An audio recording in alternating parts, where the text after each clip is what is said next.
41e question. Quelle grandeur peut-on attribuer à un acte accompli dans la divine volonté? Un acte réalisé dans la divine volonté est plus grand que le ciel et la terre parce que c'est un acte divin que la créature permet à la divine volonté d'accomplir librement en elle. Seul Dieu connaît la valeur et l'envergure d'un acte fait dans la divine volonté. 42e question. Quel mérite y a-t-il pour une créature quand c'est la divine volonté qui accomplit les actes? La créature n'agit-elle pas comme un robot? Par sa propre volonté libre, la créature vivant dans la divine volonté demande que cette divine volonté prenne possession de son âme et de ses actes, comme cela se passe au ciel. Le grand mérite de l'âme est alors qu'elle choisit librement de laisser agir Dieu en elle, sans mettre d'obstacle à son action. C'est la parfaite coopération entre l'âme et Dieu. C'était là le dessein de Dieu pour la race humaine, lorsqu'il a créé Adam et Ève. En réalité, l'âme est infiniment plus active en agissant de cette manière que si elle suivait seulement sa propre volonté.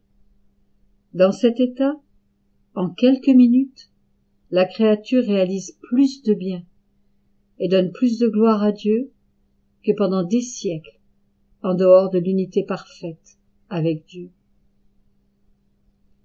Considérons l'exemple de la bienheureuse Dina Bélanger.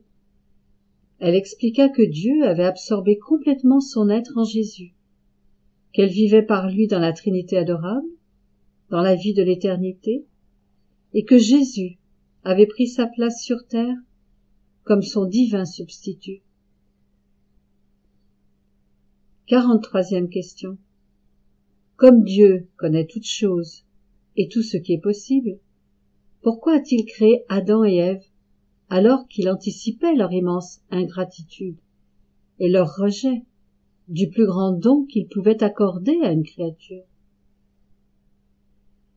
Il semble y avoir au moins deux raisons fondamentales pour que Dieu ait choisi de réaliser la création de l'homme.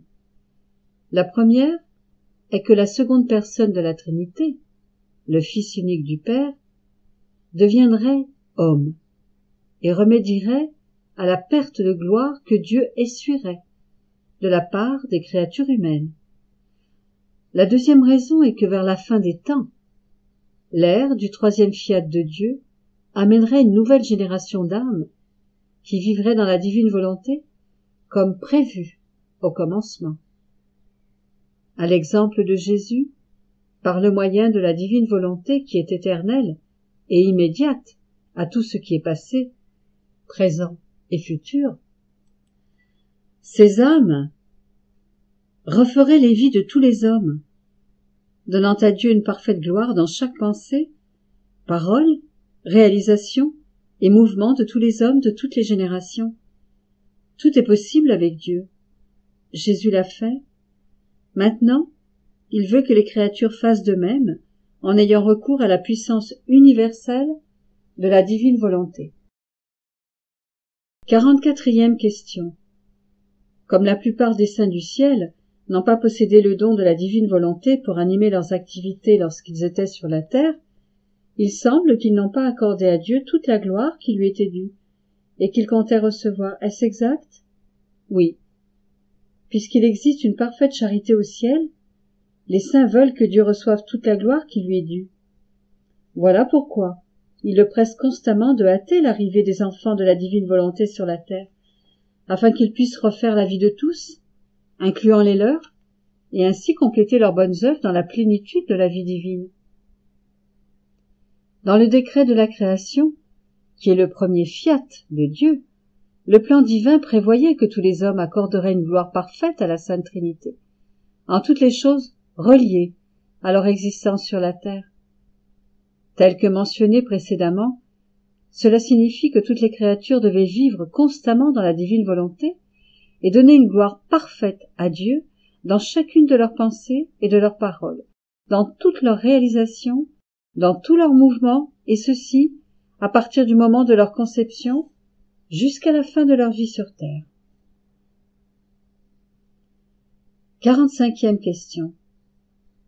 Comme les saints possèdent maintenant la divine volonté au ciel, pourquoi ne peuvent-ils pas refaire parfaitement leur propre vie en accordant à Dieu toute la gloire qu'ils s'attendaient de recevoir?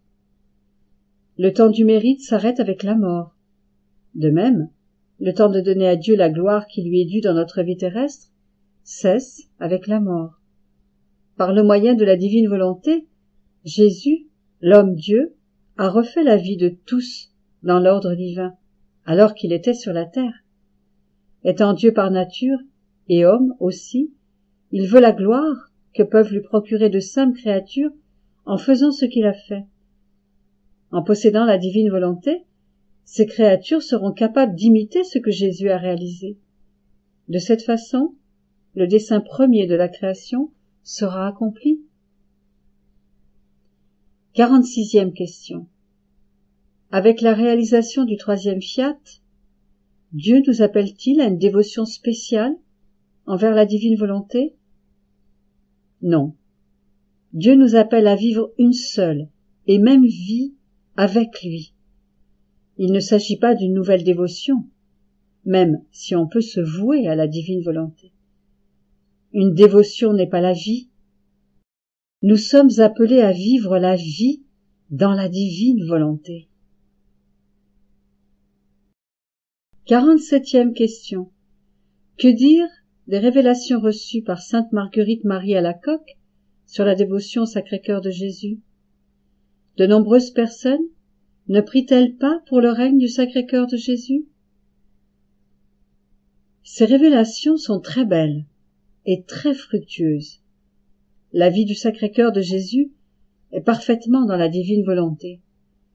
Sans la vie dans la divine volonté qui l'anime et règne en lui, le Sacré-Cœur ne serait pas ce que nous estimons qu'il est. Quand le Sacré-Cœur de Jésus régnera en plénitude, la divine volonté régnera, sur la terre comme au ciel. 48e question. Dans la réponse à la question numéro 24, il est mentionné que les créatures doivent toujours reconnaître leur néant. Que veut-on dire par néant? Nous, les humains, nous sommes faits de chair et de sang. Nous avons un esprit, une âme, des habiletés, etc. Comment peut-on dire que nous ne sommes rien? Dans sa lettre aux Galates, saint Paul dit « Tout homme qui croit être quelque chose alors qu'il n'est rien se trompe lui-même. » Galates 6, 3. Dieu est le seul être existant par lui-même. Il se suffit à lui-même, et il n'a ni commencement ni fin. Il a dit à Moïse « Je suis celui qui est ». Rien ne peut exister en dehors de Dieu. S'il le voulait, il pourrait instantanément retirer la vie à tout ce qui a été créé. C'est pourquoi les créatures ne doivent absolument pas oublier que par elles-mêmes, elles ne sont rien, et qu'elles ne pourraient continuer d'exister, ne serait-ce qu'un moment, si Dieu ne le voulait plus. Tout ce que la créature est ou possède, excepté le péché, vient de Dieu. C'est la raison pour laquelle beaucoup des saints ont parlé modestement de leur néant. Et en effet, Jésus a souvent parlé à certains de leur néant. 49e question. Quel est ce livre de la vie dont parle la Bible? Des réponses données précédemment à diverses questions, il ressort que la divine volonté est la vie. Elle est la vie incréée qui donne vie à tout. Chaque créature possède sa page de vie, révélant son histoire et disant comment sa vie se développe. Cette page a été écrite de toute éternité à la lumière de la divine volonté. Quoique la vie de chaque créature ait un début dans le temps, elle n'a pas de commencement pour l'être suprême.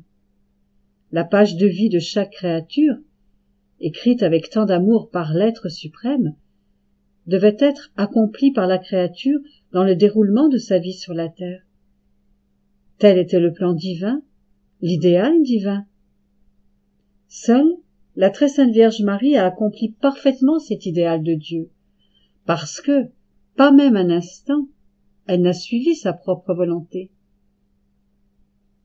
Il semble que le livre de la vie soit la collection de toutes les pages d'histoire de chaque vie des créatures écrites dans l'éternité. La volonté humaine change ses pages, les écrivant avec des notes de tristesse et de confusion. La miséricorde de Dieu, cependant, laisse leur nom dans le livre de la vie si la créature meurt en amitié avec Dieu. Mais la justice de Dieu efface le nom des âmes malheureuses qui meurent en inimitié avec Dieu, en refusant de coopérer avec sa grâce. 50e question. Quel était l'arbre de vie qui se trouvait dans le jardin d'Éden?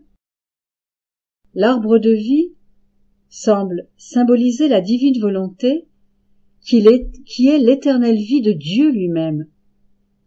Adam et Ève ont été créés pour se nourrir constamment de l'aliment de la divine volonté, tout comme Jésus l'a fait quand il était sur la terre.